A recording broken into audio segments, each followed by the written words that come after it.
Assalamualaikum warahmatullahi wabarakatuh. Alhamdulillah rabbil alamin wa bihi nasta'in wa nusalli wa nusallim wa nubarik ala nabiyyina Muhammadin wa alihi wa sahbihi ajma'in wa ba'd. Bapak Ibu yang dimuliakan oleh Allah Azza wa Jalla yang tergabung dalam alumni SMA Teladan 3 Jakarta gitu. Maaf. Masya Allah. Ini angkatan berapa, Pak? Lintas angkatan Ustaz dari alhamdulillah dari mungkin dari 82 sampai yang sekarang ada. Oh, Masya Allah, tabarakallah. Ini berarti pesertanya banyak harusnya ya. Insya Allah Ustaz, alhamdulillah. Allah barik. Alhamdulillah. Ya, yang akan kita bahas, diskusikan bersama mengenai menjauhi harta haram. Ya, mungkin bagi bapak, ibu-ibu yang sudah pernah membaca buku yang saya tulis, buku harta haram muamalat kontemporer, alhamdulillah itu sudah terjual lebih dari 140.000 eksemplar menjadi dicetak. Sekarang cetakan ke-25. Dan karena sifatnya kontemporer, dia terus berkembang terus bukunya. Setiap ada kasus baru, saya tambahkan, saya masukkan. Seperti yang terakhir, tambahan cetakan ke-25, itu saya masukkan tentang masalah cryptocurrency dalam pandangan Islam, dalam pandangan fikih Islam, aturan Islam itu seperti apa. Tapi yang akan kita bahas pada pertemuan ini adalah menjauhkan diri dari harta haram. Kita tahu bahwasanya mendapatkan harta bila tidak diridhoi oleh Allah Azza wa Jalla itu bisa jadi dosa besar. Dan dosa besar Allah perintahkan kita untuk wajib menghindari, menjauhkan diri darinya. Allah Azza wa Jalla mengatakan وَذَرُوا مَا بَقِيَ مِنَ الرِّبَا إِن كُنتُم مُؤْمِنِينَ. Dan tinggalkanlah berarti jauhkanlah diri kalian dari riba jika kalian benar orang beriman. Ini tantangan keimanan. Berarti masalah riba, hubungan riba dengan jiwa kita itu berat. Sehingga Allah harus menantang kita dengan ujian keimanan kita. Ya, dan itu memang kenyataan pada hari ini. Ketika riba menjadi urat nadi sistem perekonomian, urat nadi perputaran uang, urat nadi investasi uang, sehingga ketika disampaikan bahwa itu ternyata banyak transaksinya dengan riba, banyak tanggapan kaum muslimin, dia muslim, tapi tanggapannya seolah-olah bahwa Allah tidak mengharamkan riba, atau karena takut dia, iya Allah mengharamkan riba, tapi yang seperti ini tidak riba. Bank konvensional itu tidak riba. Deposito itu yang di bank konvensional tidak riba. Reksadana tidak riba. Ya. Ini yang paling terakhir yang bisa cara menyelamatkan mereka dari menentang ketentuan Allah tadi. Yang jelas itu berat. Karena berat itu kelihatan dari Allah mengatakan Allah tantang keimanan. Dan bahkan kalau dengan tantangan keimanan antara beriman dan tidak adalah berani meninggalkan riba dan tidak, ada lagi kemudian ancaman, pas sekedar tantangan, kalau tadi sekedar tantangan. Ya, kalau biasanya kalau anak-anak SMA dulu, kalau lo jantan, ayo begini. Kan begitu, tantangan kejantanan. Ini tantangan keimanan.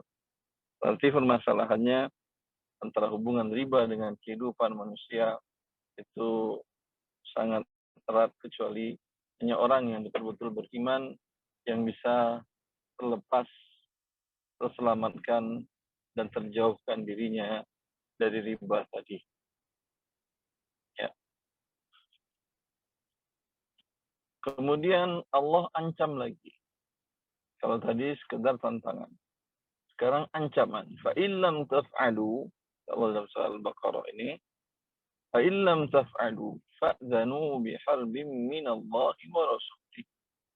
Bila kalian tidak masih mau berhenti dengan hal seperti tadi. Sekarang kata Allah Azza wa Jal.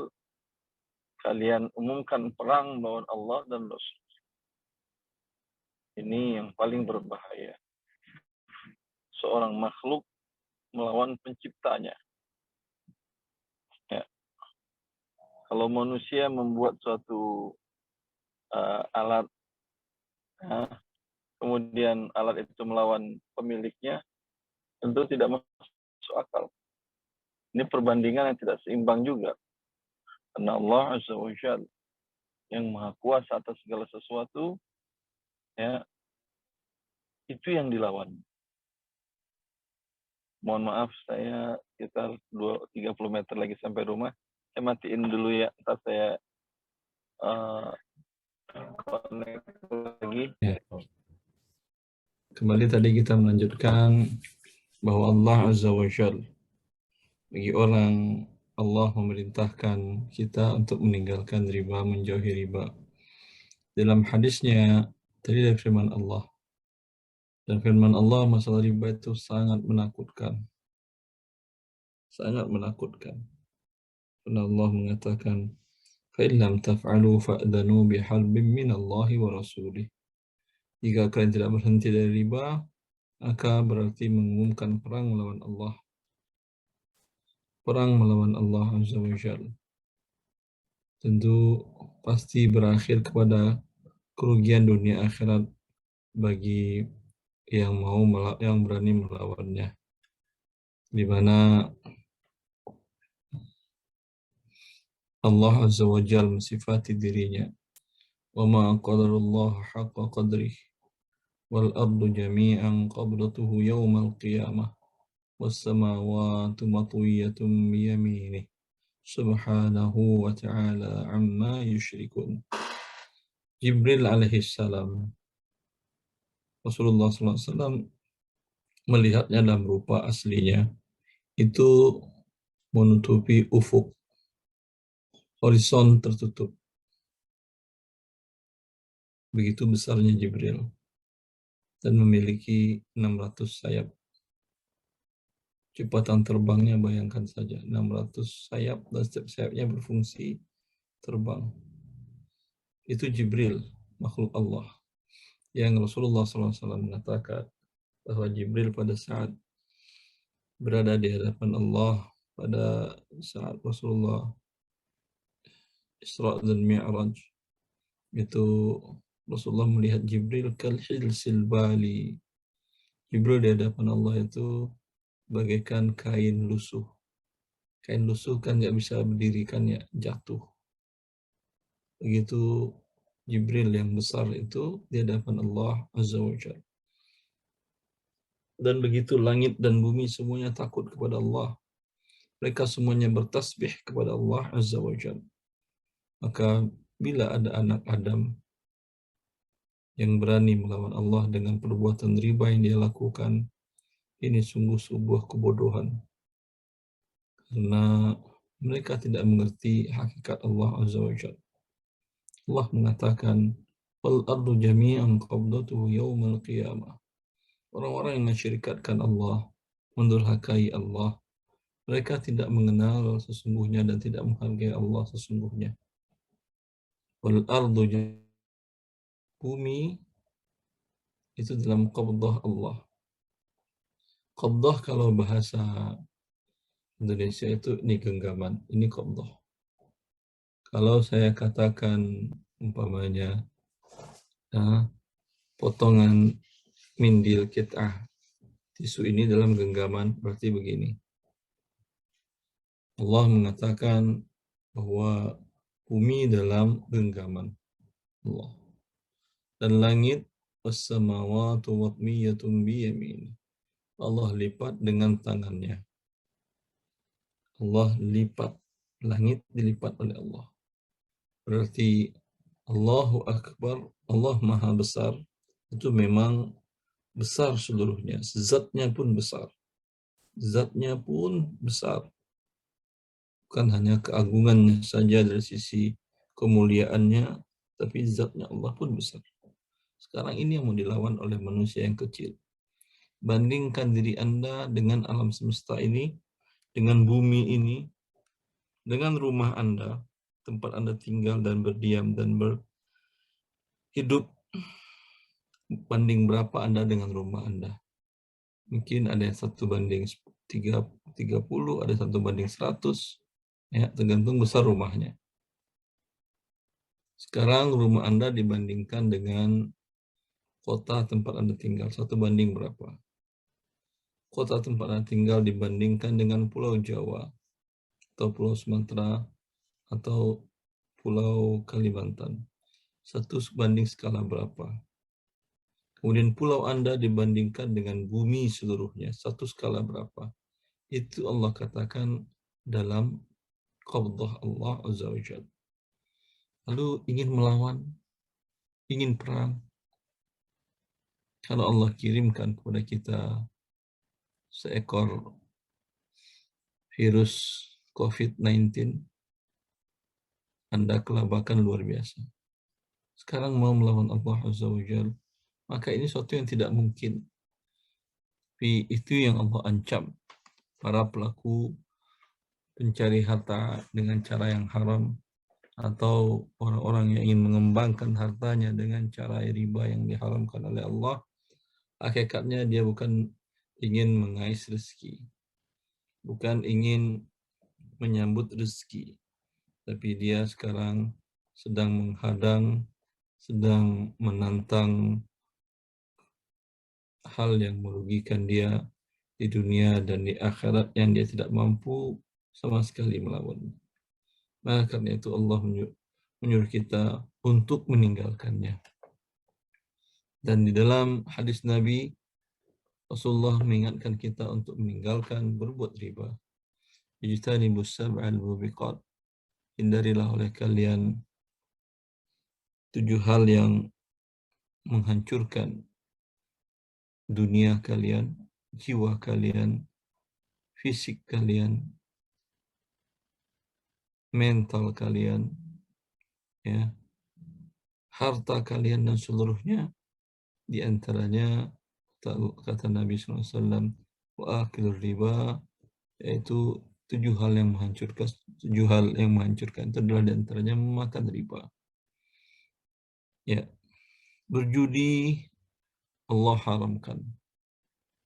Berjudi Allah haramkan, dan Allah perintahkan umat manusia untuk meninggalkannya kalau mereka inginkan kebahagiaan di dunia dan di akhirat. Allah mengatakan, ya ayyuhalladzina amanu innamal khamru wal ansab wal maisir wal ansab wal azlamu rijsum min amali syaitan fajtanibuhu la'allakum tuflihun. Innama yuridu syaitan an yuqi'a bainakumul adawata wal baghdha fil khamri wal maisir wa yasuddakum 'an dzikrillahi wa 'anis salati fahal antum muntahun. Allah Azza wa Jalla mengatakan, wahai orang-orang yang beriman, sesungguhnya khamar dan perjudian dan mengundi nasib dan berhala itu adalah najis, kotoran. Hindarilah, kata Allah. Itu najis, kotoran, dan perbuatan syaitan. Maka hindarilah. Mendapatkan hasil dengan perjudian tadi. Kata Allah Azza wa Jal, syaitan menghiasi kepada kalian seolah-olah dengan cara perjudian kalian mendapatkan kekayaan, dengan cara untung-untungan kalian akan sukses. Ya, syaitan menghiasinya. Yang diinginkan dari kalian adalah saling benci sesama kalian. 2 orang yang berjudi, yang kalah pasti benci ke yang menang. Walau sudah ada ikrar di awalnya, siap kalah. Apalagi sekarang dalam masalah Piala Dunia, World Cup. Ya, walaupun dia sama-sama teman, sama kadang sama istri, kamu pegang apa, saya pegang apa. Bila yang kalah pasti benci. Dan selain itu melalaikan kalian yang berzikir kepada Allah. Pasti dia akan menonton dari awal pertandingan sampai selesai. Karena dia berharap menang dalam perjudiannya. Dan dalam pertandingan itu nggak mungkin dia berzikir. Apalagi dia sholat tahajud. Tidak mungkin. Ya. Maka itu melalaikannya dari Allah, dari berzikir kepada Allah. Maka Allah, hindarilah, jauhilah agar kalian mendapatkan kebahagiaan. Maka kebahagiaan hanya didapatkan dengan harta yang diambil dengan cara yang halal, bukan dengan cara yang dimurkai oleh Allah Azza wa Jalla. Terkadang orang mengambil harta dengan cara menzolimi orang lain, dengan cara menipunya, dengan cara memalaknya, dan seterusnya, bentuk-bentuk kezaliman. Padahal Allah telah mengumumkan dalam hadis qudsinya, ya ibadi, inni haramtu zulma ala nafsi, wa ja'altuhu bainakum muharrama, fala tazlimu. Wahai hamba-hambaku, sesungguhnya kata Allah dalam hadis qudsi, kata Nabi Rasulullah SAW, kata Allah berfirman mengatakan, wahai hamba-hambaku, sesungguhnya aku mengharamkan berbuat zalim atas diriku, dan aku jadikan berbuat zalim itu haram sesama kalian. Maka jangan kalian pernah saling menzalimi. Ya, walaupun yang Anda zalimi itu orang kafir, orang non-muslim, tidak boleh. Tidak boleh Anda zalimi walaupun dia orang kafir. Dalam Islam, sampai pun orang yang memerangi kita, ada haknya yang harus kita perhatikan ketika ada masa perjanjian damai dengannya. Ya, tidak boleh diganggu hartanya, tidak boleh dibunuh, dan seterusnya. Ya, maka siapa yang melanggar ini, Allah akan memurkainya. Walaupun dia adalah seorang yang ingkar kepada Allah Azza wa Jalla. Maka karena itu, jangan pernah mendapatkan harta dengan cara menzalimi manusia yang lain. Menjual barang yang haram itu menzalimi mereka. Anda menjual barang yang haram, barang najis, barang yang tidak berguna, bangkai, hewan yang mati tidak disembelihkan bangkai. Lalu bangkai itu Anda jual, Anda dapatkan imbalan. Andai saja Anda kasih gratis, pasti dia tidak mau. Kalau Anda katakan, ini ayam 5 kilo saya dapatkan dalam keadaan mati tanpa sembelih. Ya, ini sekarang sudah saya buat bakso ayam. Gratis, ambil semuanya. Tapi dengan syarat dimakan depan saya. Pasti satu pun dia tidak akan gigit untuk makan. Tapi karena Anda diam, karena si penjualnya diam, ya, kemudian dimakan oleh si pembelinya dan dia bayar lagi, maka uang yang didapatkan adalah uang yang dimurkai oleh Allah Azza wa Jalla. Yang si pelakunya tentu akan lebih dimurkai oleh Allah atas perbuatannya tadi, menipu saudara muslimnya, ya, menipu manusia yang lain. Bukan dengan itu rezeki didapatkan, ya, bukan dengan itu, tetapi dengan taat kepada Allah. Anda jangan khawatir, semua rezeki kita sudah ditentukan oleh Allah Azza wa Jalla. Tetapi ambil rezeki itu, kais rezeki itu dengan cara yang baik. Rasulullah mengatakan, fa'ajbilu fit talab. Rasulullah SAW mengatakan bahwa Jibril nafatha ar-ruhul aminu fi raw'i annahu lan tamuta nafsun hatta tustakmala rizqaha wa ajalaha. Fa'ajmilu fit talab wa la yahmilannakum istibta'i rizqihi ala an ya'si Allah fa innama inda Allah la yunalu bi ma'siyatih. Rasulullah SAW mengatakan, Jibril baru menyampaikan kepadaku bahwasanya Jibril mengatakan tidak ada satu nyawa pun, jiwa pun yang mati sebelum rizkinya dan ajalnya habis terpenuhi. Artinya, kalau ajal kita ditetapkan oleh Allah umpamanya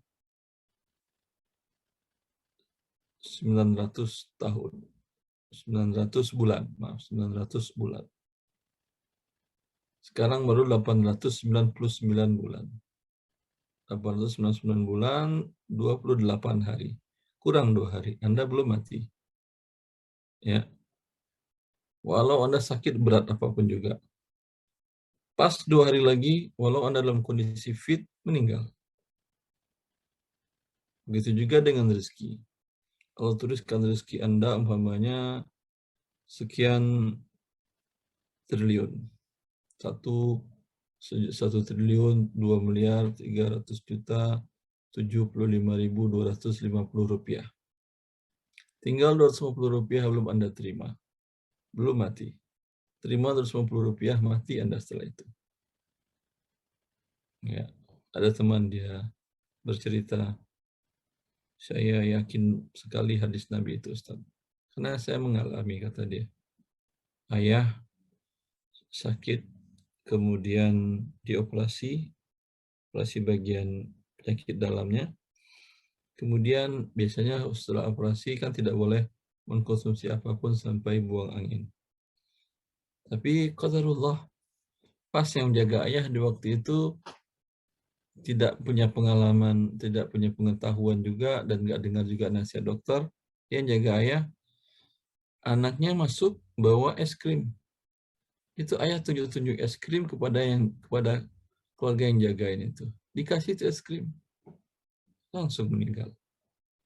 Yakin saya bahwa rezeki terakhir ayah adalah es krim. Kalau es krim itu belum dia dapatkan, mungkin belum meninggal. Ya. Maka kata Nabi, bila semuanya sudah ditentukan oleh Allah, tinggal Anda ambil dengan cara yang baik. Ambil raih dengan cara yang baik. Bagaimana cara yang baik? Yaitu cara yang sudah ditentukan oleh Allah Azza wa Jalla dan Rasulnya. Tidak ada riba dalam mendapatkannya, tidak ada gharar, tidak ada penipuan, tidak ada juga zalim, menzalimi orang lain yang dia tidak redha, ya. Kemudian tidak mengandung hal yang diharamkan lainnya oleh Allah Azza wa Jalla. Barangnya bukan barang yang diharamkan oleh Allah, yang dijual, yang dibuat, ya. Itu cara mencarinya dengan yang baik. Fajmilu fit talab. Ya, jangan cari apabila terlambat rezeki kalian, kata Nabi. Jangan keterlambatan rezeki membuat Anda untuk mengais rezeki itu dengan maksiat kepada Allah. Ini kebanyakan kaum manusia seperti ini. Ya, ketika dia berusaha mencari yang halal, kemudian telat, hilang kesabarannya. Apapun di matanya diambilnya dan dilakukannya. Sehingga keluarlah pepatah yang mengatakan mencari yang haram aja susah, apalagi mencari yang halal. Ya. Ini cara hidup orang yang putus asa. Padahal Nabi mengatakan semuanya sudah dituliskan dan jangan keterlambatan rezeki kalian datang membuat kalian berbuat maksiat kepada Allah. Karena apa yang ada di sisi Allah Azza wa Jalla dari rezeki tadi itu tidak diambil dengan maksiat, tapi dengan diambil dengan cara yang baik, dengan cara yang taat, cara yang diajarkan oleh Allah dan Rasulnya. Kalau saja naluri seorang anak, ketika dia ingin sesuatu dari ibunya, dari ayahnya, itu anak Masya Allah, sedegil-degilnya degil. Senakal-nakalnya anak, di saat itu ketika ada keinginan, berubah menjadi anak yang manut, yang anteng, mendekat ke uminya, ibunya, merayu-rayu ibunya, ya. Begitu naluri seorang anak. Nggak pernah dia ketika ingin dia ibunya suruh ini, enggak, padahal dia ingin. Ya, misalnya dia mau lakuin, ya kemudian ujung-ujungnya menyampaikan permohonan, mengajukan proposal. Ya, itu naluri manusia sehat. Maka orang yang ingin mendapatkan rezeki dari Allah, kemudian dia berdurhaka kepada Allah, melakukan hal-hal yang diharamkan Allah, menjauh dari Allah, menjauh dari agama Allah, ya, ini tidak tahu kita nalurinya entah kemana, logikanya entah kemana. Ya. Maka selalulah minta keistiqomahan, mungkin dalam kondisi-kondisi tadi mengantarkan kita untuk tidak berpikir jernih lagi, sehingga hal-hal yang haram pun kita lakukan. Maka bila telah mengetahuinya, minta taufik, kemudahan, bimbingan dari Allah agar bisa melakukan sesuatu yang kita tahu sudah dihalalkan Allah, dan bisa menghindari dan menjauhkan sesuatu yang kita tahu sudah diharamkan oleh Allah Azza wa Jalla. Saya kira penyampaian dari saya cukup. Silahkan Bapak Ibu yang mulia berdiskusi, menyampaikan masukan, tambahan, atau pengurangan, atau bertanya, silahkan. Baik, Ustaz, syukran. Jazakallahu khairan atas ilmu yang sangat bermanfaat yang sudah Ustaz sampaikan. Kami sudah lihat ada beberapa pertanyaan yang diajukan lewat kolom chat. Jika demikian, mungkin bisa langsung saja saya sampaikan pertanyaannya. Dari salah satu jamaah Ahmad. Assalamualaikum warahmatullahi wabarakatuh. Ustaz, izin bertanya, suami saya bekerja di BPJS Ketenagakerjaan. Saya sudah sampaikan bahwa beliau bekerja di lembaga ribawi, tapi beliau tidak sependapat. Dan saya sudah berulang sampaikan, tolong dipelajari lagi. Bagaimana saya harus bersikap kepada suami saya mengenai pekerjaannya ini, Ustaz? Apa saya dan anak-anak termasuk makan harta haram? Jazakallahu khairan. Apa Ustaz? Ya. Ya. Bila orang-orang dekat kita dan malah mungkin suami kita yang mencari rezeki untuk kita, dia yang bekerja di tempat yang dimurkai oleh Allah Azza wa Jalla, ya, di tempat yang dimurkai oleh Allah karena ada mengandung unsur ribanya di sana, ya, dan dia terlibat dalam unsur ribanya tadi.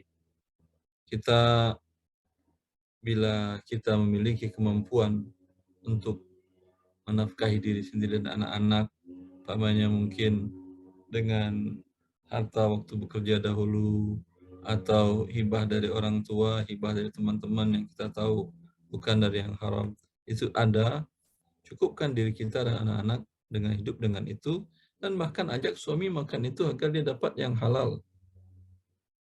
Ya, bila tidak memilikinya, ya, bagi Anda dan anak-anak, karena tidak memiliki, ya, harta yang seperti tadi itu, gajinya dia itu bagi Anda halal. Karena Anda statusnya fakir miskin, nggak punya kemampuan. Tapi bagi dia haram, karena dia punya ikhtiar yang banyak untuk mencari yang halal. Ya, bila masih belum juga mendapat hidayah, teruslah berdoa kepada Allah agar suami Anda diberikan hidayah oleh Allah Azza wa Jalla. Pasti tidak ada seorang istri yang ingin berpisah dengan suami dan anak-anaknya di akhirat.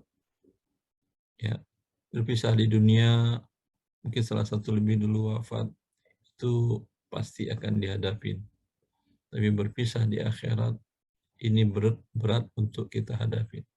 Agar kita selalu bersama orang-orang kita cintai, maka selalu kita meminta kepada Allah di waktu-waktu yang mustajab, di saat-saat doa dikabulkan oleh Allah, di sepertiga malam terakhir, di saat hujan turun, di saat antara azan dan iqamat di dalam sholat-sholat kita dan pada saat kita berpuasa. Mintakan kepada Allah Azza wa Jalla agar Allah memberikan hidayah kepada orang yang Anda cintai, orang yang kita cintai tersebut. Bagi Allah tidak ada yang susah, tapi Allah menginginkan kesungguhan dari kita untuk berdoa. Dan jangan berputus asa. Saya sudah berdoa, Ustaz. Ya. Kalau ditanyakan berapa kali Anda berdoa, udah banyak, Ustaz. Berapa kali, berapa tahun? Udah lebih 15 tahun, Ustaz. Berapa lebihnya? Lebih setahun, 16 tahun. Belum dikabulkan. Jangan putus asa. Nabi Musa alaihissalam antara doanya kepada Allah untuk menghancurkan Fir'aun dan bala tentaranya sampai Allah kabulkan dengan menenggelamkan Fir'aun dan tentaranya di dalam laut 40 tahun lamanya. Kalau ada 15 tahun berarti masih ada kesempatan 25 tahun lagi untuk mendoakannya agar diberikan hidayah oleh Allah Azza wa Jalla. Ya. Fadhal, silahkan lagi yang lain. Syukran, Ustaz. Ya. Semoga terjawab ya, Mbak, atas pertanyaan tadi. Baiklah, kita lanjut ke pertanyaan berikut dari jamaah kita akhwat juga. Bismillah, Assalamualaikum Ustaz. Bagaimana kalau dapat kertas undian yang perlu diisi? Ini didapat dari belanja, misalnya belanja 150.000, dapat satu kertas undian. Karena sudah tiap bulan belanja di supermarket tersebut. Apa boleh mengikuti undian tersebut dengan isi kertas tersebut dan dimasukkan ke dalam kotak? Belanja kemudian dapat kupon undian, begitu? Ya. Ini program kupon undiannya, apakah barang dagangan yang ada di toko tersebut jadi berubah harga jadi naik atau normal? Nggak jelas nih Ustaz. Jadi cuma pokoknya setiap belanja 150.000 dapat satu kupon undian. Kemudian nanti kupon undiannya diisi nama kayaknya ya, terus dimasukin dalam kotak gitu. Nanti yang diundi dia dapat hadiah. Kalau misalnya keluar namanya. Saja umum saja kalau begitu. Ya. Kalau begitu, apabila Anda lihat harga di tempat toko yang memberikan kupon undian tadi, harga yang dijualnya normalkah atau naik agak mahal? Itu menandakannya. Kalau harganya menjadi lebih mahal daripada harga biasanya umpamanya air mineral ukuran 330 ml sekitar 6.000. Sekarang kok 6.500 ya? Ya. Nah, bila ada hal tanda-tanda seperti itu, jangan ikut. Kenapa? Kalau orang kan siap saja beli. Ya nggak apa-apa, lebih 300 apa salahnya kata dia. Itu bukan apa salahnya. 300 rupiah Anda selisih antara harga normal dengan harga tidak normal ini, itu yang akan Anda ikut sertakan dalam dalam undian tadi. Bukan Anda tidak bayar, Anda bayar itu. Ya, Anda bayar itu. Sehingga si pembuat program yang toko punya program dia nggak rugi karena dia tidak memberikan hadiah. Lalu hadiah dari mana dia dapat? Hadiah dari sesama pembeli. Karena harganya sudah naik. Dengan demikian berarti setiap pembeli mungkin dapat, mungkin tidak. Ketika dia dapat, dia untung banyak. Dapat hadiahnya umpamanya motor listrik. Untung dia sekian juta. Ketika tidak dapat, jangan bilang nggak rugi. Rugi karena harganya lebih mahal 300 rupiah. Ya, bila dalam transaksi ada kemungkinan untung dan rugi, maka ini namanya adalah perjudian. Bai'ul gharar dan perjudian yang hukumnya haram tentunya. Tapi kalau tidak ada, kemarin Anda lihat barang-barang di situ harganya 6.000, sekarang juga 6.000 untuk air mineral atau lain-lainnya. Ini berarti murni hadiahnya diambilkannya dari sebagian keuntungan dia yang dia potong. Berarti itu murni hadiah. Murni hadiah diundi tidak ada masalah. Kalau Anda dapat, ya alhamdulillah halal. Baik, Ustaz. Mungkin saya sedikit pertegas di sini kelihatannya tidak terhadap sebuah barang, Ustaz. Jadi nilai total pembelanjaannya, Ustaz. Jadi di situ ditulis ada syarat kalau belanjanya total 150.000, nanti ada struktur 150.000 yang dia bayar, kemudian dia pasti dapat satu kupon gitu, Ustaz. Cuman kan kalau misalnya dia mesti cek satu-satu, agak buang waktu, Ustaz ya. Dia Ya, maksud saya, lihat aja. Oke. Kadang kan ada beberapa produk saja yang disyaratkan, ya atau tidak. Nanti lihat produk yang disyaratkan. Kalau dia tidak syaratkan produk tertentu, saldo belanja minimal sekian, ya lihat seluruhnya. Dia saja ambil salah satu sampel yang mana aja, lihat yang gampang tadi, ya barang harian gampang menentukan naik atau turun. Bisa dipahami? Ya, baik. Ya. Baik,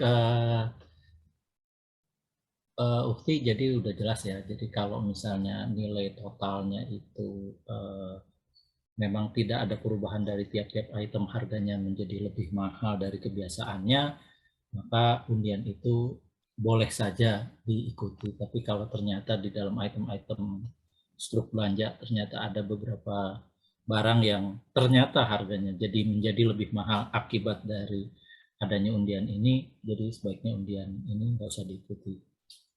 Kalau saya sih pribadi, setiap ada undian di swalayan saya nggak pernah ikut, jadi udah nggak pernah berani gitu. Sama aja, boleh saya tambahkan dikit? Baik, tafadhol, Ustaz. Ya, beberapa waktu yang lalu ada teman beliau bagian marketing di Pertamina Pusat. Dan diberikan handphone dan nomor dan biaya pulsanya semuanya dari perusahaan. Karena dia marketing tentu paling sering menggunakan handphone dan poinnya banyak. Ketika ada undian poin, dia masukkan undian dan dia menang dapat Mercy. Ya, dapat Mercy, dia gemetaran.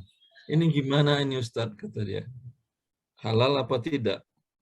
Saya katakan kepada dia, ya kalau orang yang ya imannya tipis atau kecil mungkin dia diam-diam saja. Tapi tetap akan berasa pada jiwanya ketidaktenangan. Tapi yang ini dia cepat ketika merasa tidak nyaman, ini kayaknya ada masalah ini. Ya.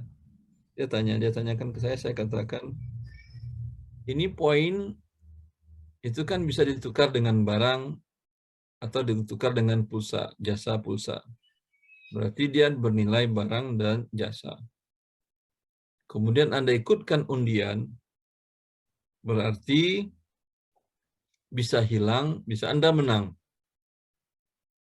Ketika Anda menang, itu adalah dapat hadiah perjudian. Dan kemudian, ya, bila ini bukan perjudian, pun Anda tidak boleh mengambil hadiahnya. Karena ini nomor dan tagihan atas perusahaan. Berarti itu hak perusahaan BUMN. Dia kelang kabut pertama. Jadi ini dibuang Ustaz, tidak mungkin dibuang mobil Mercy. Gimana Ustaz? Ambil, berikan kepada fakir miskin, tapi minta izin dulu ke direktur. Dia sampai menemu dengan direktur, direkturnya pun jawab, ya udah terserah kamu lah. Mau kamu ambil, mau kamu sedekahin, mau apa. Sudah kami selesaikan, sudah kami putihkan.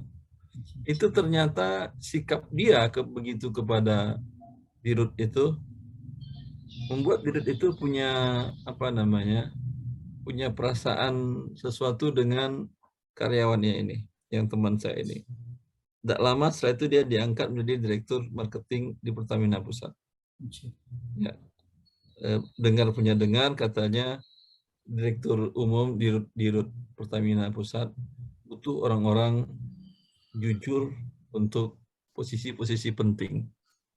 Apalagi posisi-posisi marketing seperti itu, ya. Kalau enggak, kalau ada masalah nanti kan yang kena ujung-ujungnya juga kursi dirut juga yang kan goyang-goyangkan ya. Enggaknya dia butuhkan orang-orang yang jujur.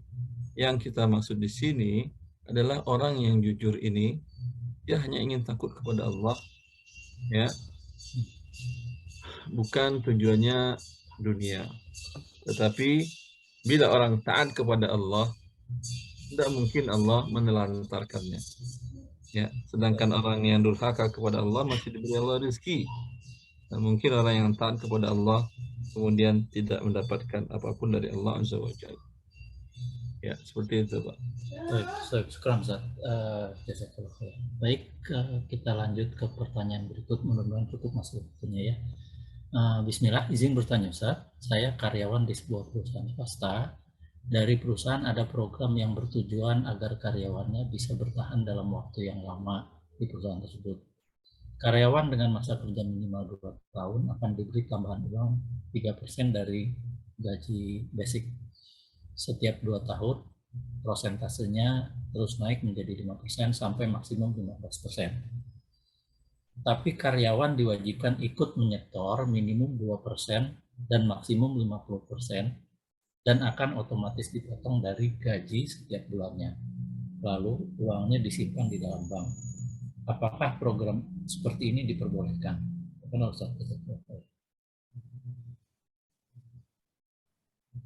Karyawan untuk mendapatkan bonus, dia harus siap dipotong sebagian uangnya. Begitu inti pertanyaannya. Nah, ya. Dan dananya disimpan di tempat yang haram atau didepositokan dengan cara haram atau yang secara yang tidak haram dengan di bank syariah umpamanya. di sini hanya dikatakan di dalam bank, jadi nggak ditegaskan apakah di bank syariah atau di institusi lain yang syariah gitu. Ya, kalau dia di institusi yang non syariah, tinggal dia tanyakan, tidak ada masalah. Dia untuk mendapatkan hadiah, sebagian uangnya dia tabungkan, tidak ada masalah. Ya, sama saja Anda untuk menyemangati anak untuk menabung, Anda katakan, nabung setiap hari sekian anakku, ya, ayah tambah jajan belanjamu, dan ayah masukkan ke tabungan sebagian. Ya, tidak ada masalah. Sepanjang disimpannya di institusi syariah saja. Ya, itu penting. Karena kalau tidak didepositokan dengan cara yang ribawi, tentu dia terkena dosa. Ya, kalau terkena dosa, tidak ada guna bonus tadi kalau ada dapat dosa. Sekarang Ustaz, jazakallah. Insya Allah buat Abu Hasan bisa cukup dipahami ya. Baik, ada pertanyaan lagi dari jamaah kita, Ikhwan. Assalamualaikum warahmatullahi wabarakatuh, Ustaz. Assalamualaikum warahmatullahi wabarakatuh. Apakah zolim jika saya dan teman-teman saya mengumpulkan uang bersama-sama atau membuat kas dana untuk acara makan-makan? Saya mengumpulkan paling sering bahkan lebih dari teman-teman saya. Kemudian saat acara makan-makan dilaksanakan, ada salah satu teman yang ikut berkontribusi sedang berhalangan untuk mengikuti perjamuan tersebut. Apakah hal itu tergolong berbuat zolim, Ustaz? Walaupun beliau yang berhalangan mengatakan lanjutkan saja acaranya tanpa beliau. Kepada Ustaz. Ya, wallahu a'lam, pertanyaannya menurut saya tidak ada masalah karena dia sudah mengizinkan uangnya dipakai untuk makan-makan. Tapi kalau boleh saya usul, ya, selain ini tujuannya makan-makan bersama biar ada kebersamaan kembali kan ya, Kayaknya sih. yang banyak memberikan faedah, mungkin kisah keluarganya yang sukses, anaknya yang sekarang yang sudah Masya Allah, dunianya baik, akhiratnya baik, sehingga saling mendapatkan kebaikan, ya, mendengar temannya bahagia menjadi bahagia, hilang setengah kesusahan yang selama ini dihadapi di rumah tangganya, tidak ada masalah. Tapi lebih baik lagi Anda menjamu teman-teman. Apa arti menjamu itu? Dalam agama Islam, mengajak orang makan, Anda bayarin, atau Anda beli makanan, atau Anda masak di rumah, Anda ajak orang-orang, baik teman dekat, atau fakir miskin, atau tetangga, atau siapa saja, itu amalan yang mulia. Sampai salah seorang Yahudi yang kemudian masuk Islam, Ka'ab bin Malik, Ka'ab al-Ahbar, dia mengatakan, perkataan Nabi yang pertama aku hafal adalah ketika Rasulullah masuk ke Madinah, Rasulullah mengatakan, wa'at'imut ta'am, wa'at'imut ta'am, wa'afshus salam, tadkhulul jannata bisalam. Rasulullah mengatakan, wahai manusia, sallu bil laili wan nasu qiyam, sallu bil laili wan nasu niyam. Wahai manusia, salat di malam hari pada saat orang tertidur. Kemudian beri makan kepada orang-orang. Kemudian tebarkan salam. Niscaya kalian akan masuk surga Allah. Ya. Dalam firman Allah, Allah memuji orang-orang yang suka memberi makan.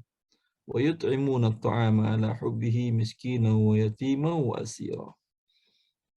Sifat orang-orang yang dicintai Allah tersebut diantaranya mereka memberikan makan kepada orang-orang yang dicintainya dan kepada orang miskin. Orang yang dicintainya tidak mesti miskin, bisa jadi teman-temannya yang dia kenal dan dulu baik, pernah berjasa, ya orang yang dicintainya, atau karib kerabatnya, tetangganya, orang yang dicintainya.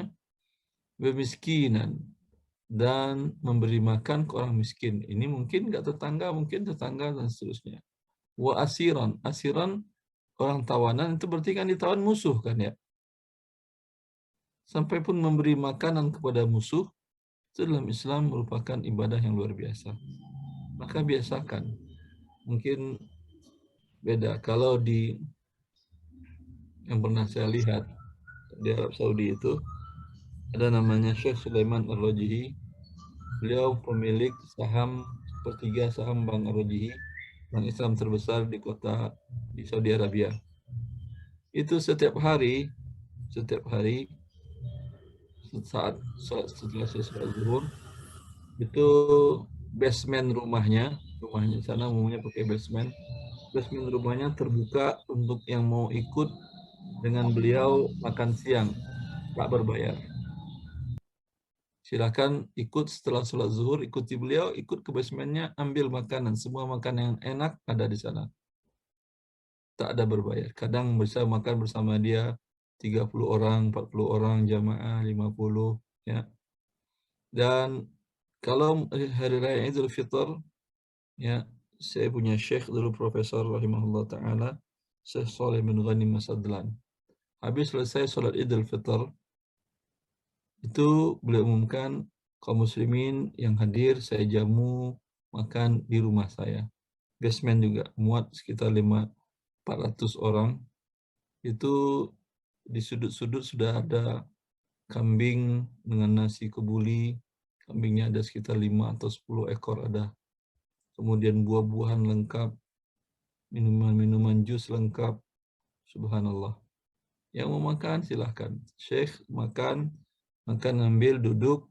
Yang ada yang bertanya masalah agama, ada yang minta memo rekomendasi untuk ke perusahaan, untuk pekerjaan, dilayaninya.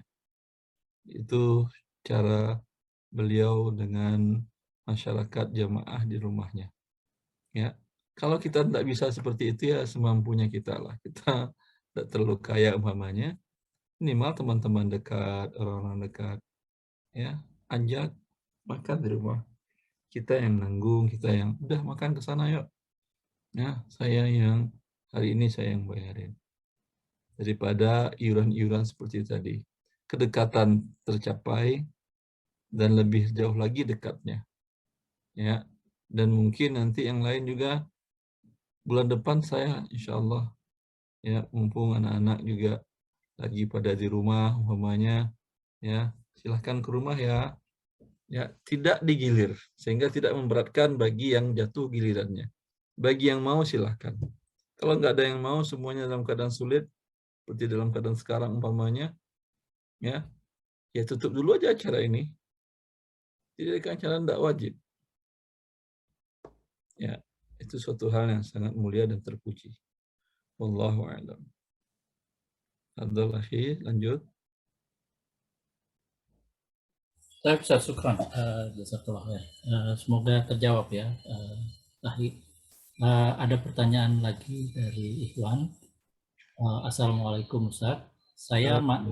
Saya mantan pemain saham dan saya sudah bertobat. Saya bermain terkadang rugi, terkadang untung. Dan semua ada catatannya. Apabila saya memisahkan uang sisa tersebut dari keuntungannya, apakah uang tersebut masih halal digunakan atau haram semuanya dan tidak boleh digunakan lagi, Ustaz? Allah mengatakan, "Fa'in tubtum falakum ru'usu amwalikum." Bila kalian bertobat, untuk kalian adalah pokok uang kalian. Ya. Artinya, kalau dicatat tadi berarti Anda tahu berapa uang Anda yang keluar beli saham, jual saham. Yang modalnya semuanya itu uang Anda. Untuk modalnya, umpamanya udah keluar sekitar 300 juta. Sekarang sudah jadi aset dan segala macam, nilainya 500. Berarti yang 300 halal, yang 200 harus dikeluarkan, diberikan kepada fakir miskin. Ya, tidak satu orang fakir miskin juga. Mungkin 2 atau 3 dicek, kebutuhannya mungkin ada tetangga, kerabat yang susah hidupnya, atau ingin dikirim kepada kaum muslimin yang ada di Cianjur, yang terkena bencana musibah, ya, kirim ke sana selisih yang 200 juta tadi. Kalau umpamanya yang keluar 300, sekarang dihitung semuanya, karena lebih banyak ruginya, tinggal lagi 200. Ya, yang 200 itu halal. Itu adalah pokok uang Anda. Cukup jelas ya? Baik, Ustaz. Mungkin saya menambahkan pertanyaan tersebut, Ustaz, karena saya jadi penasarannya dengan hukum keharamannya dari permainan saham itu sendiri, Ustaz. Karena kalau yang saya cermati, kemungkinan permainan saham yang dimaksud di sini adalah dia mungkin membeli saham, kemudian menjual belikannya dalam tempo yang mungkin begitu cepat. Dia lihat kenaikan, kemudian dia jual, kemudian dia lihat turun, dia tahan lagi. Apakah bentuk jual beli yang seperti itu, jual beli saham yang seperti itu yang dimaksud haram, atau saya nggak paham di sini permainan saham apakah yang seperti itu atau bukan gitu. Yang saya maksud, apakah betul yang cara jual beli saham yang modelnya dia lihat kenaikan harga, dia jual, turun harga, dia tahan, itu yang masuknya termasuk haram? Dia kalau pertama syarat yang halal untuk membeli dan menjual belikan saham. Satu, pertama ketika Anda membeli, Anda lihat perusahaan ini 0 pinjaman ribanya. Kira-kira ada perusahaan yang masuk listing 0 pinjaman ribanya? Nggak ada kayaknya. Hah? Yang masuk listing kayaknya sih nggak ada. Kenapa tidak boleh? Karena si pemegang saham, dia pemilik perusahaan sebesar sahamnya itu. Dan si perusahaan BOD-nya, dia adalah sebagai pengelola, wakil dari pemilik saham. Ya. Bila wakilnya melakukan dosa besar, berbuat riba, dan dia diam saja, ya, berarti dia setuju wakilnya buat riba. Kena dia dosa riba, walau dia belum dapat apa-apa. Yes. Tapi kalau ada nggak masalah, saya lanjutkan. Ya, anggap ada umpamanya 0 pinjaman ribanya dan 0 penempatan dananya di bank riba. Kemudian bergerak di bidang kegiatan usaha yang halal, manufakturka umpamanya, atau makanan yang halal dan lain-lain, jasa yang halal, bergerak di bidang itu. Dan tidak bergerak di bidang keuangan. Karena kalau bergerak di bidang keuangan, berarti saham mewakili uang. Syarat jual beli uang dengan uang, kalau itu adalah banknya di Indonesia, berarti rupiah. Kalau Anda jual dengan rupiah, syaratnya harus sama nominalnya dan tunai. Itu Anda dapat apa? Ya, bukan saham lembaga keuangan, walaupun lembaga keuangan syariah. Tidak bisa Anda beli kalau tujuannya untuk perdagangan. Tapi kalau tujuannya untuk dividen, tidak ada masalah. Ya. Kemudian bila dapat sudah halal tadi, kalau Anda ingin tujuannya perdagangan, dibolehkan. Teman, cara menjual belikannya bukan dengan short sell, bukan dengan buy and margin, bukan dengan forward, bukan dengan option, bukan dengan cara-cara yang ada di bursa.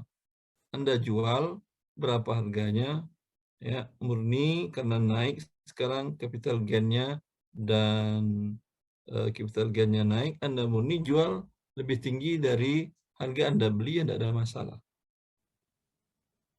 Ya, tapi itu mungkinkah untuk di Indonesia? Wallahu a'lam. Tadi kalau syarat pertama aja sudah tidak lulus, apalagi yang lain.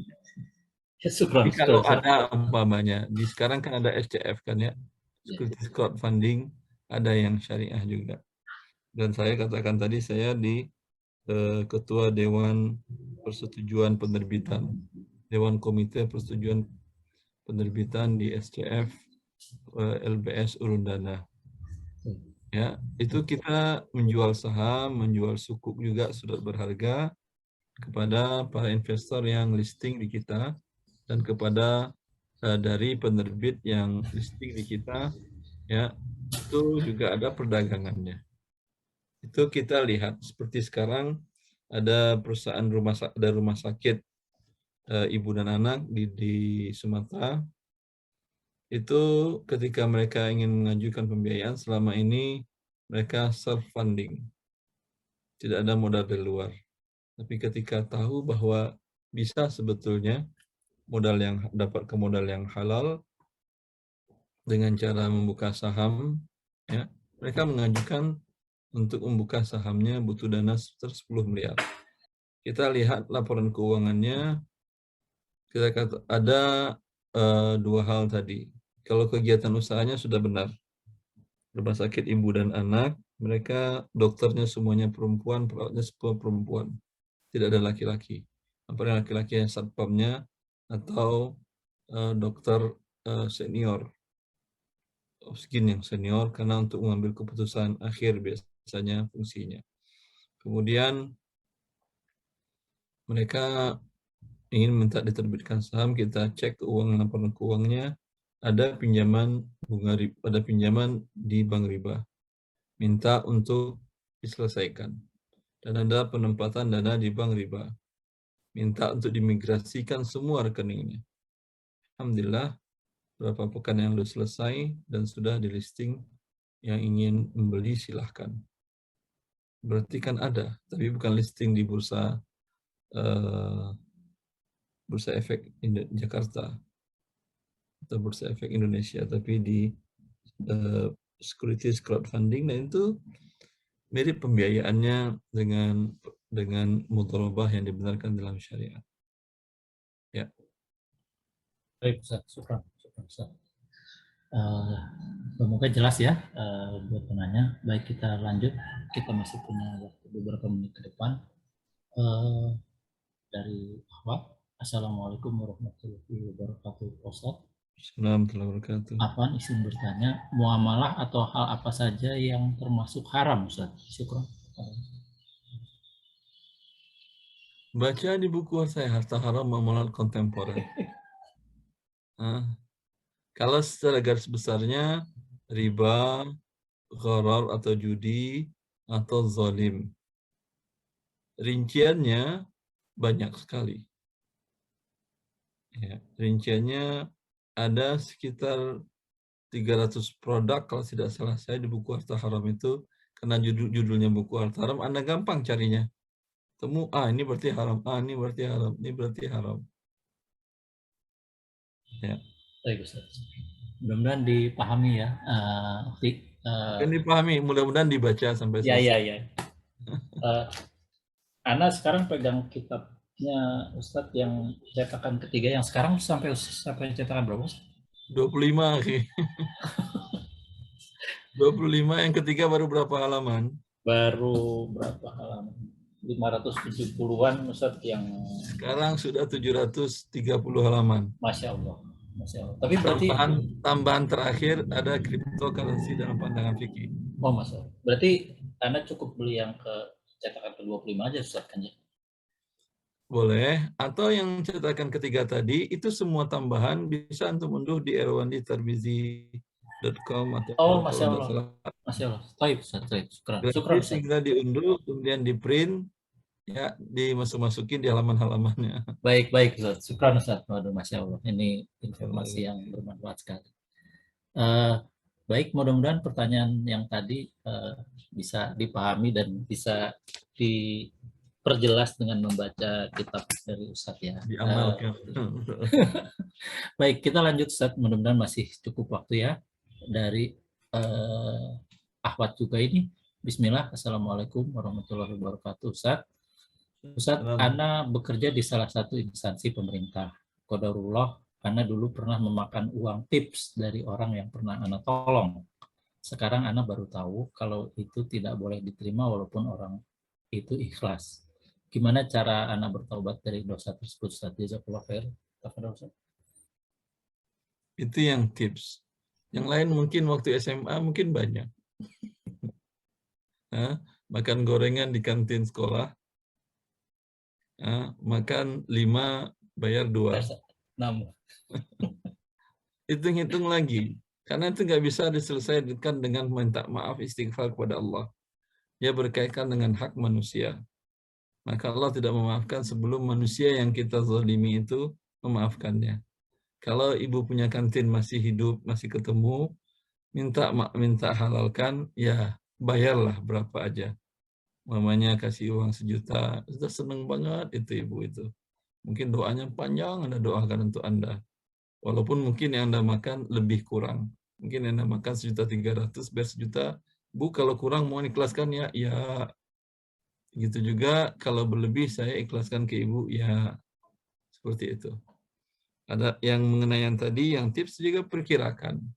Berapa angka rupiahnya, kemudian berikan kepada fakir miskin.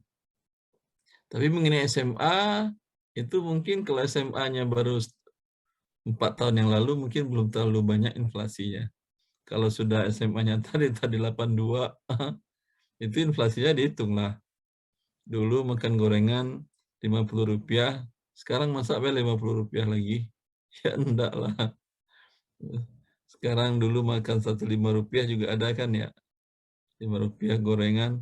Sekarang hitungan gorengan 2.000 berarti. Kali berapa per hari dulu? Selama sekian tahun, sekian hari, berikan kepada dia. Bila bertemu dia. Kalau tidak bertemu, sedekahkan atas nama dia. Baik, Ustaz. Mudah-mudahan terjawab ya. Kita lanjut. Mudah-mudahan masih ada waktu juga. Assalamualaikum warahmatullahi wabarakatuh. Ustaz Afwan mau bertanya.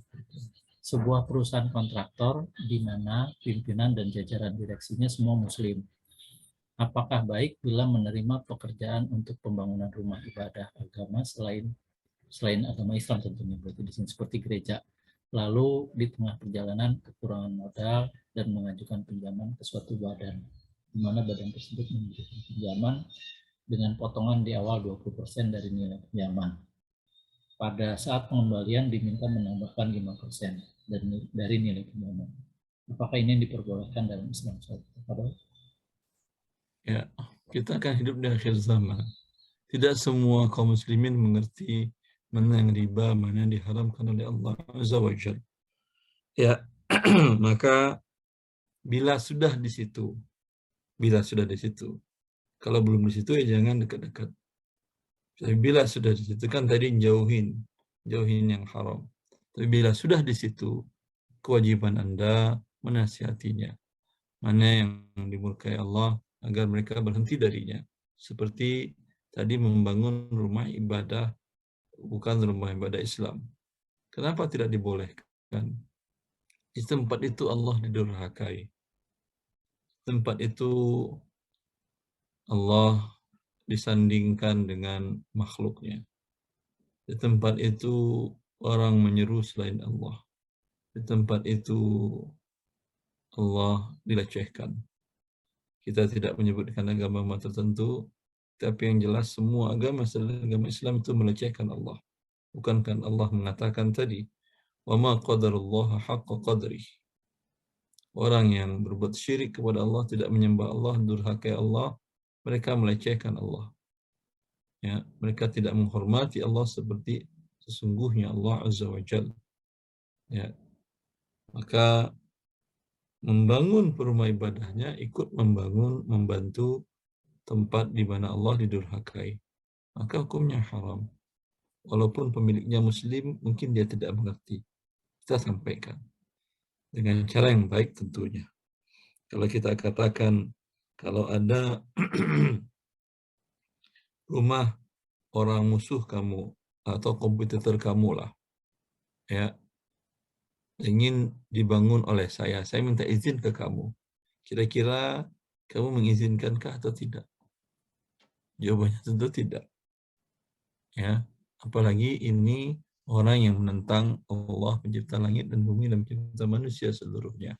Ya, tentu kita sebagai makhluk mengikuti Allah Azza wa Jalla dan tidak ingin Allah didurhakai dimanapun di atas bumi Allah Azza wa Jalla.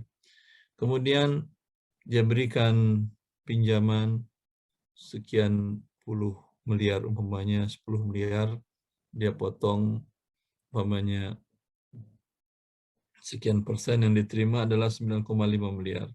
Berarti hakikatnya bukan 10 miliar, pinjamannya 9,5, kemudian bayar 10, berarti sudah ada pertambahan. Sudah riba dari awal. Bila nanti dia minta lagi pertambahan, riba yang keduanya lagi. Maka ini hukumnya riba dan dosa besar. Ya. Tapi yang sebagaimana saya katakan tadi, posisi kita, Anda sudah di dalam atau belum? Kalau sudah di dalam, mau jadi kewajiban Anda untuk menasihatinya. Semoga Allah memberikan hidayah kepada kaum muslimin. Baik, Ustaz. Syukran atas jawabannya. Semoga jelas ya atas pertanyaan tadi, atas jawaban dari Ustaz tadi.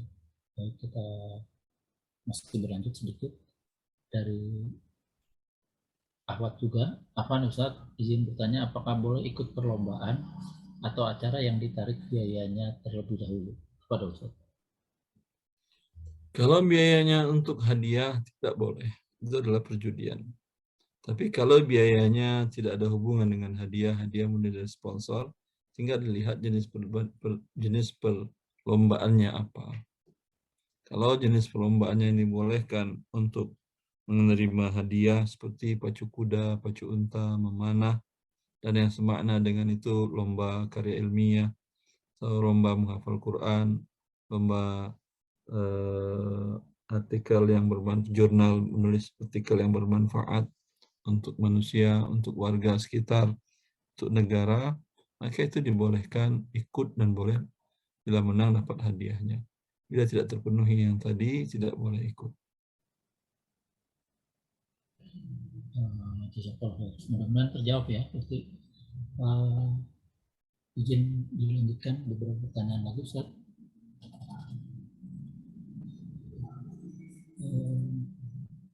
Ada satu pertanyaan ini, Ustaz, bagaimana hukum menerima pembayaran kuliah S2 dari saudara yang memiliki usaha asuransi? Biaya uang kuliah sepenuhnya dari saudara yang bekerja di broker asuransi, Ustaz. Tinggal dilihat apakah Anda bisa untuk melanjutkan tanpa biaya itu atau tidak. Kemudian sejauh mana kepentingan Anda untuk melanjutkan itu.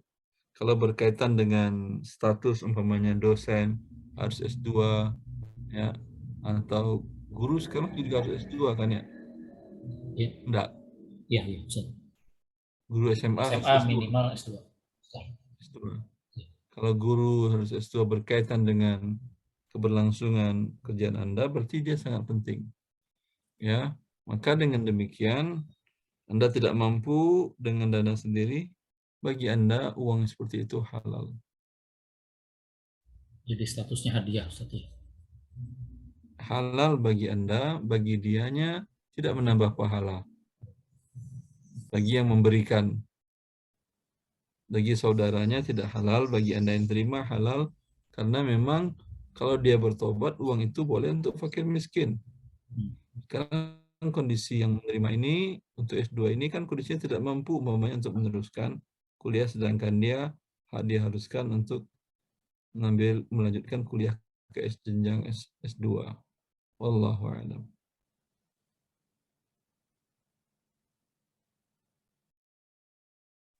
Jazakallah khair, Ustaz. Apakah masih bisa dilanjut, Ustaz? Masih ada beberapa pertanyaan yang masuk ini. Azan jam berapa zuhur di Jakarta? 11.45, Ustaz. 45, masih ada Ini 9 masih menit ada, lagi. ya 10 menit lagi, insyaallah. 9 menit lagi, ya udah sampai 40 kali ya. Baik, 40 Ustaz ya. Baik. Ini ada pertanyaan dari Ahwa. Izin bertanya, Ustaz. Ibu saya beberapa kali mendapat undangan walimah karena ibu sudah sepuh. Biasanya saya menemani.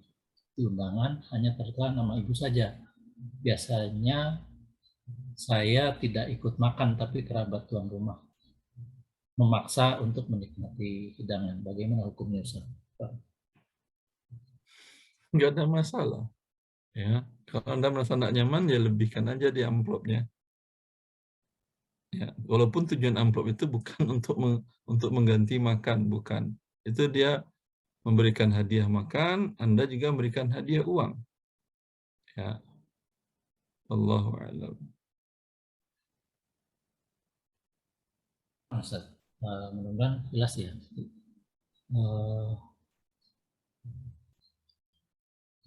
Ada satu lagi, Bismillah, bagaimana cara bertaubat dari harta haram? Mana membeli rumah cash dari hasil pesangon perusahaan rokok.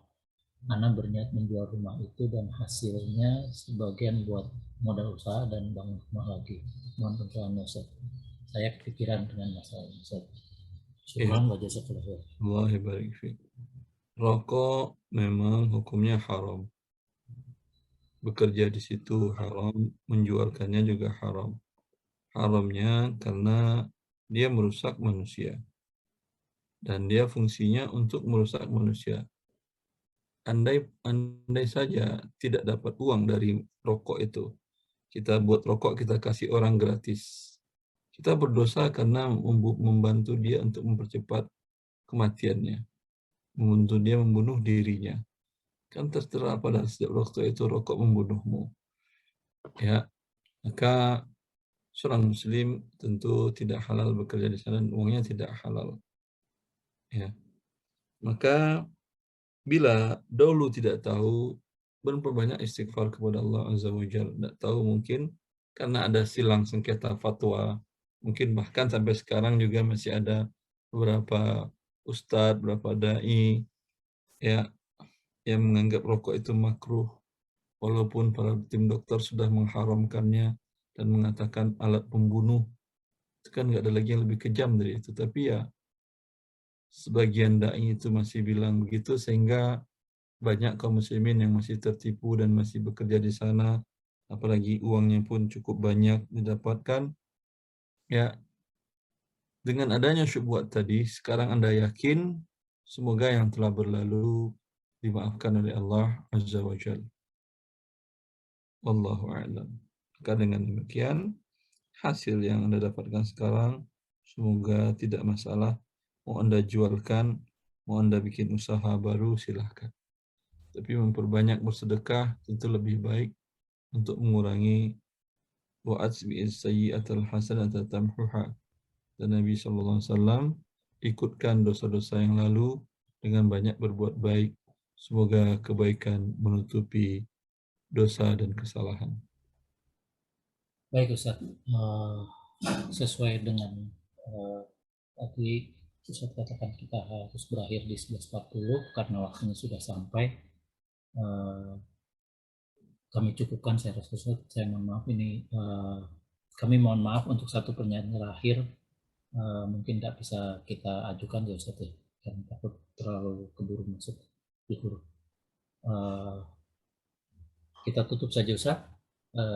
Barangkali ada kata-kata penutup dari Ustaz kepada. Langsung saja Pak Wahyu. Baik, Ustaz. Ya.